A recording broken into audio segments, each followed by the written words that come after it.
Tapi kalau kita berbicara tentang Nuswantara Indonesia, cikal bakalnya ada di Jawa Timur, yaitu Imperial Besar Kerajaan Singosari. Raja Singosari bukan raja yang penakut, langsung ditebas telinga utusan Kubilai Khan.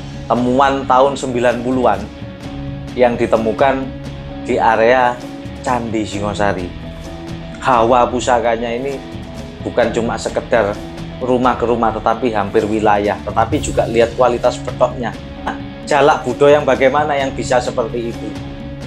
Nah, tentunya kita juga harus berbicara logisnya juga, bukan cuma sekedar spiritual, bukan cuma sekedar cerita, tetapi sedangkan yang menjadi luar biasa pada pusaka ini adalah materialnya, dengan besi, aten kehijauan, hitam kehijauan, dan pamor meteor yang hitam. Dan saya kalau berbicara tentang aura pusaka ini, wah, luar biasa. Pusaka ini mampu menggetarkan batin saya. Banyak betok asli, tetapi kebanyakan keleng. Kenapa yang pamor kok jarang? Tapi masih sangat utuh metuknya, aslinya besi aji. Jadi bukan cuma pusaka nom-noman PBHB yang punya meteor. Kabudan ini punya meteor. Kalau memang era kabudannya istimewa, bukan cuma sekedar peredam. Kalau sudah betok jalak, ini ada unsur kewibawaannya yang luar biasa.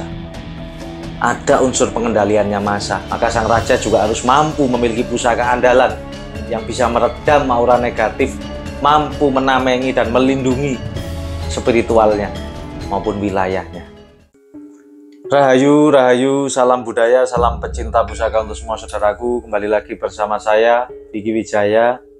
Mungkin beberapa minggu ini kita sering telat membuat konten karena kita beberapa hari sering keluar kota ya saudaraku ya.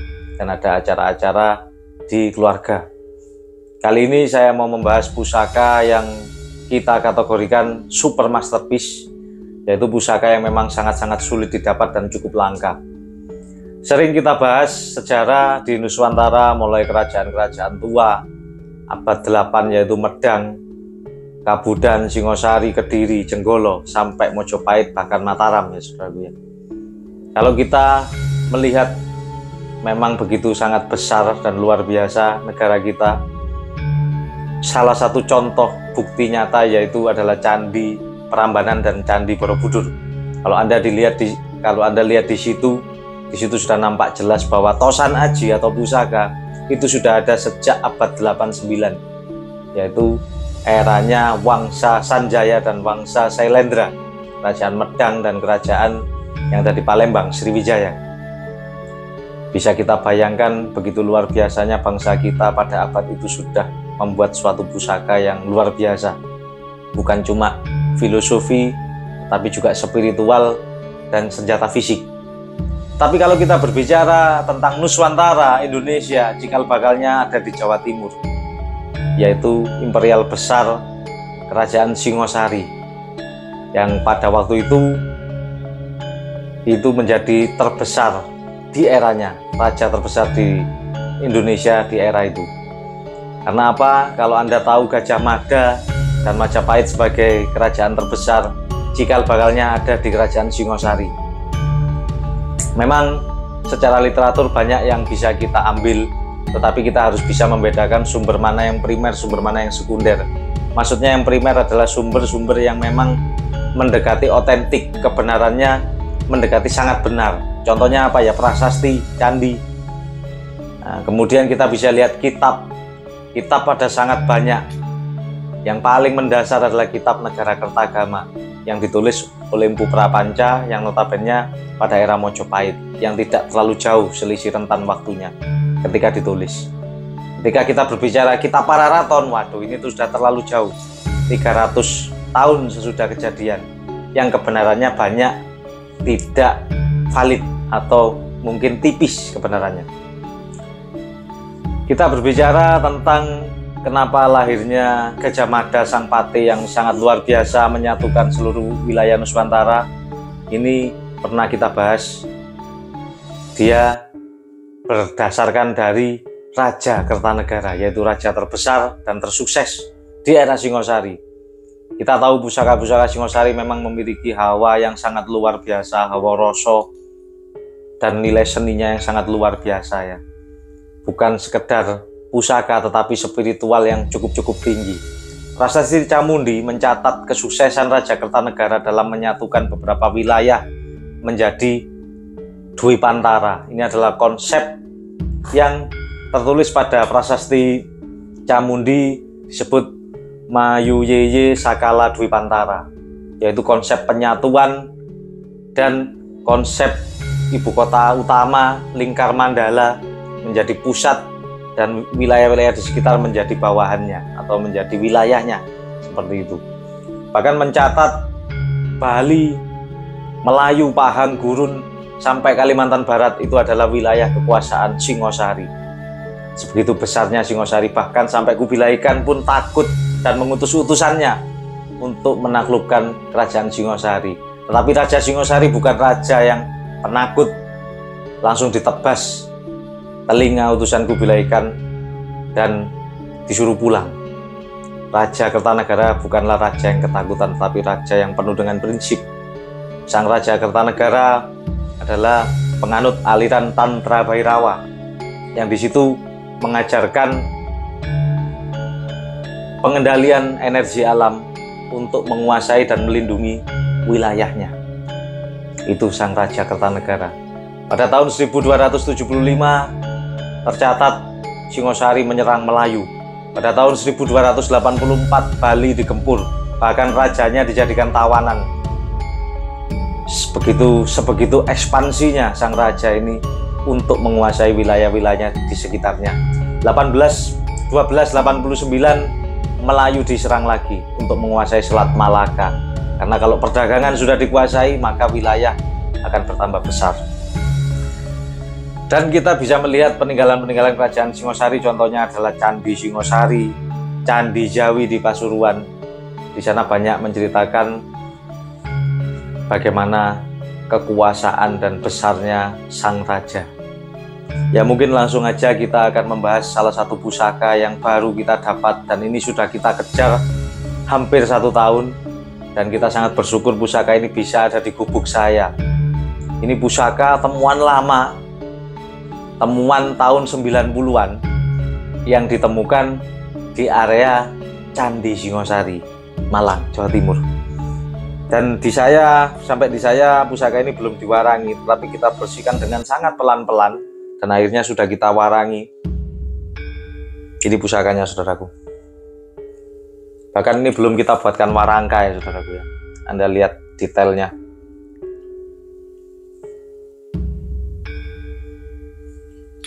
Detailnya. Yang pasti ini adalah keris Singosari akhir sebelum abad ke-13. Ya.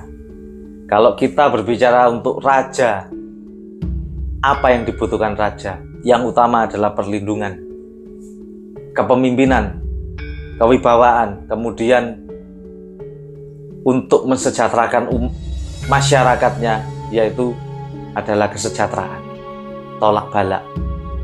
Ketika kita membahas pusaka Betok era Kabudan, ada 4 unsur utama pada pusaka Kabudan. Kenapa pusaka Betok itu banyak diburu dan banyak yang kamardikan, banyak yang tidak ori, karena sangat-sangat diburu dan menjadi legendaris di dunia para kolektor pusaka. Secara garis besar, pusaka Betok Kabudan memiliki fungsi satu, tende untuk meninde ketika orang memiliki lebih dari 2 pusaka, untuk menyelaraskan energi pusaka-pusakanya lebih menjadi mudah menyatu dengan pemiliknya. Orang butuh pusaka tende. Pusaka Betok ataupun Jalak era Kabudan adalah bersifat tende sifatnya. Yang kedua, bersifat tolak balak atau perlindungan. Ya. Yang ketiga, bersifat peredam hawa negatif, penetral hawa negatif. Nah, yang keempat, harapan kesejahteraan, ketentraman wilayah, bukan cuma rumah. Ketika ada pusaka Kabudan yang memang istimewa, bagus, ada di satu rumah, maka wilayah sekitarnya akan juga merasakan ketentramannya. Hawa pusakanya ini bukan cuma sekedar rumah ke rumah, tetapi hampir wilayah, tetapi juga lihat kualitas betoknya. Bagaimana betok yang bagaimana, jalak budo yang bagaimana yang bisa seperti itu. Nah, tentunya kita juga harus berbicara logisnya juga, bukan cuma sekedar spiritual, bukan cuma sekedar cerita, tetapi ada logikanya di sini yang masuk akal bisa terjadi. Jadi itu 4 unsur yang ada pada pusaka era Kabudayan. Nah, tetapi skalanya, lihat kualitas pusakanya. Tidak semua pusakanya sama bisa seperti itu. Tergantung kapasitas daya pusakanya. Ya, mungkin itu yang bisa kita pahami ya.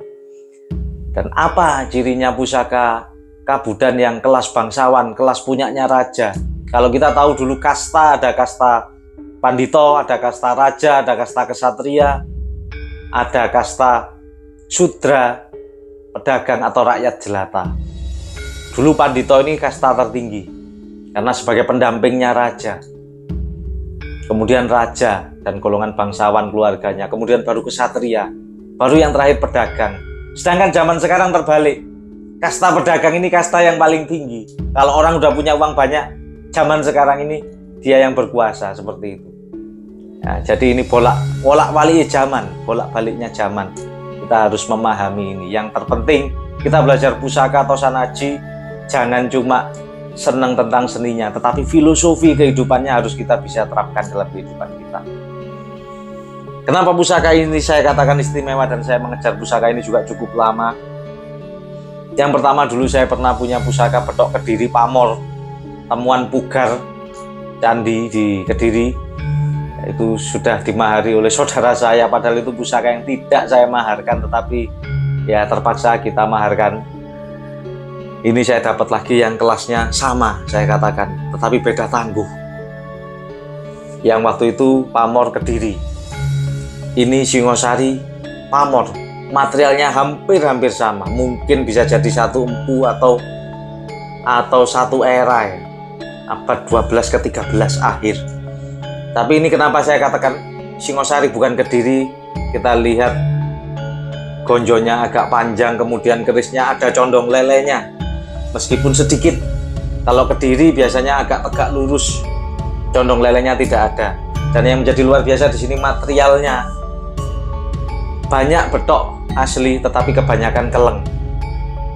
Kenapa yang Pamor kok jarang? Mungkin ada pun Pamor yang jenisnya Masir Malelo, bukan meteorit seperti ini. Anda bayangkan zaman abad segitu sudah ditempa bahan meteor pada suatu pusaka yang berdapur betok jalak budo. Ini dapurnya betok jalak budo. Jalak budo karena ada sogokan, ada pijetan. Kalau betok budo tidak ada sogokannya. Betok jalak Sumlang Gandring beda lagi, sogokan satu di depan. Kita akan bahas satu persatu. Itu dapurnya. Sedangkan yang menjadi luar biasa pada pusaka ini adalah materialnya. Dengan besi, aten kehijauan, hitam kehijauan, dan pamor meteor yang ditempa di sini tentunya adalah pilihan khusus yang ketika diwarangi akan sangat nampak indah. Berkilau, deling itu artinya berkilau, ada akordiatnya dan cukup wingit. Meskipun korusinya seperti ini wajar karena pusaka temuan, tetapi masih sangat utuh metuknya aslinya besi aji. Paksinya kotak juga masih sangat cukup utuh. Pamornya, kualitas pamornya sudah meteor. Jadi bukan cuma pusaka nom-noman PBHB yang punya meteor, Kabudayan ini punya meteor. Kalau memang era Kabudayannya istimewa.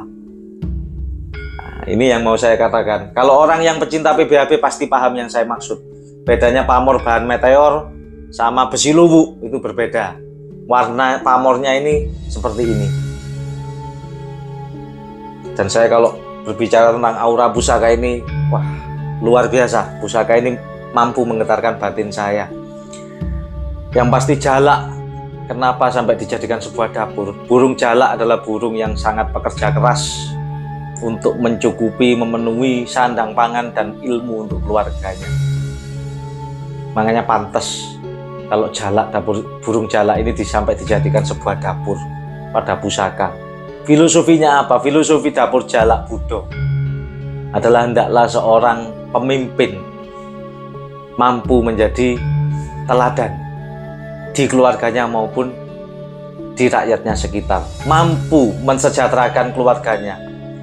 Tetapi kalau sudah betok yang ada pamornya seperti ini, bukan cuma keluarganya tetapi mampu mensejahterakan wilayahnya. Anda cari betok Jalak banyak, kalau sekedar keleng ada, tapi mungkin maharnya antara 10 juta, 20 juta seperti itu. Tapi kalau Anda cari yang pamor, saya selama main pusaka cuma dapat beberapa kali, tidak lebih dari 10 kali. Dan ada salah satu kolektor juga di Solo yang memiliki juga hampir sama seperti ini, juga Singosari. Ada Pak W Solo, orang yang sudah sangat terkenal. Kalau Anda pemain pusaka pasti tahu yang saya maksud. Masuk majalah, di katalog kemarin, katalog terbesar, mana buku saya, di katalog terbesar juga masuk. Dapuran Jalak Budo, pamor beras kutah, bahan meteor, geleger sapi, ini nampak ada bekas keruingan, pijetan, sogokan rangkap 2, metuk. Dapur pusaka tende yang sangat luar biasa, lambang kejantanan. Ketika berbicara pusaka tende, ada pusaka betok, ada betok Jalak, ada betok sikar jantung. Sikar jantung ini lambang femininitas.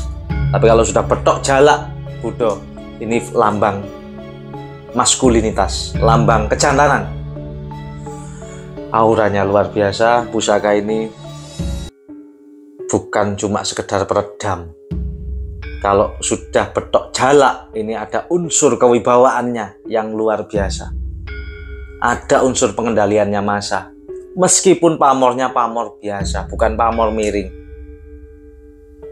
Sangat sulit pusaka betok pamor miring, sangat sulit. Yang banyak kita temui keleng, yang jarang langka kita temui pamor.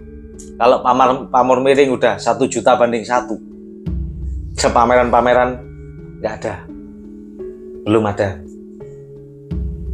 Jadi yang saya katakan di sini bahwa pusaka tindih itu sangat penting untuk kehidupan kita, karena filosofinya sangat luar biasa, melegenda, bahkan sampai banyak ditembak, banyak KW-nya. Jadi pas sekali apa yang dibutuhkan oleh raja di era itu.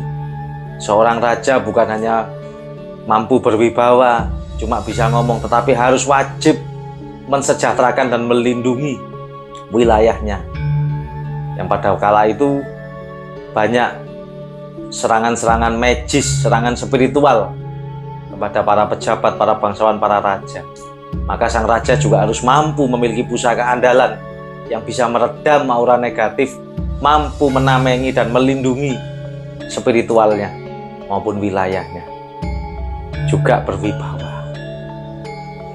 Kemudian kalau Jalak Sumlang Gandring sudah pernah saya bahas ya. Saya juga, ini juga pusaka yang masih ada di saya. Rincikannya ini Anda lihat, amati sogokannya 1, dikelalis pijetan, sogokannya 1. Ini Jalak Sumlang Gandring dapurnya. Ini juga dapur yang legendaris di pusaka Kabudan, cukup langka juga ditemui. Yang banyak betok Jalak, betok, tapi keleng-keleng, yang pamor jarang. Dapur Jalak Sumlang Gandring meskipun keleng, ini juga dapur yang jarang ditemui. Ini khusus kepemimpinan. Nah, kalau berbicara di relief candi, kembali lagi, Anda pasti melihat sejenis pisau belati. Itulah yang dinamakan katga. Inilah contoh katga. Ini belum kita bersihkan, masih otentik, patinanya sudah mengering. Ini juga katga, bukan sekedar katga, tapi ini katga yang kelasnya bangsawan. Kenapa kok bangsawan? Nampak di pegangannya ini ada relief tulisan. Biasanya ini polos yang banyak beredar. Ini besi haji juga. Ini senjata perang, senjata tusuk. Kalau di relief-relief candi ada cerita perang tusuk pakai katga. Tetapi kalau pusaka jarang dihunuskan. Pusaka biasanya dipegang atau disengkelit. Karena pusaka betok Jalak bukan cuma senjata tusuk, tetapi ini fungsi utamanya adalah senjata spiritual. Ada sambungan doa sang empu, harapan doa dan energi.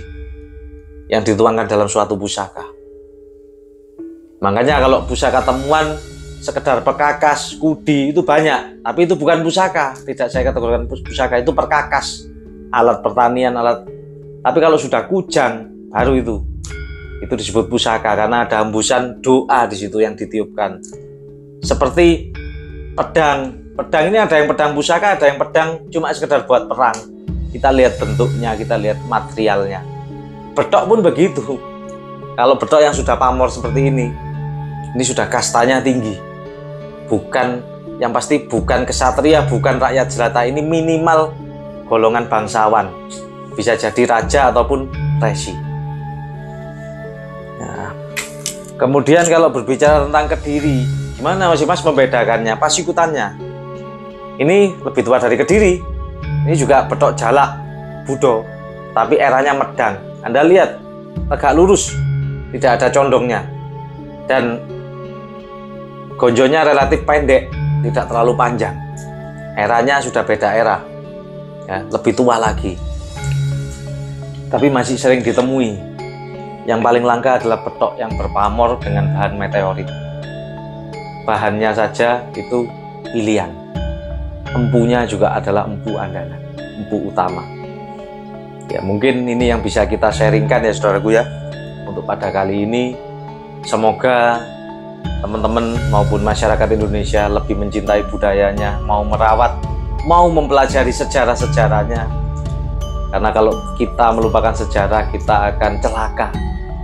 Bangsa ini harus melihat sejarahnya bahwa bangsa ini bangsa yang luar biasa.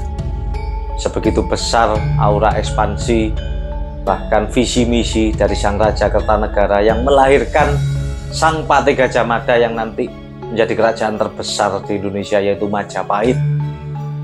Nah, yang sekarang ini Indonesia belum sebesar Majapahit. Semoga di kepemimpinan yang ke depan ini Indonesia mampu menyamai kemakmuran, kebesaran, penguasaan wilayah seperti leluhur kita Majapahit. Mungkin itu yang bisa kita bahas, kurang lebihnya saya mohon maaf. Terima kasih sudah menyimak. Rahayu, rahayu, salam budaya.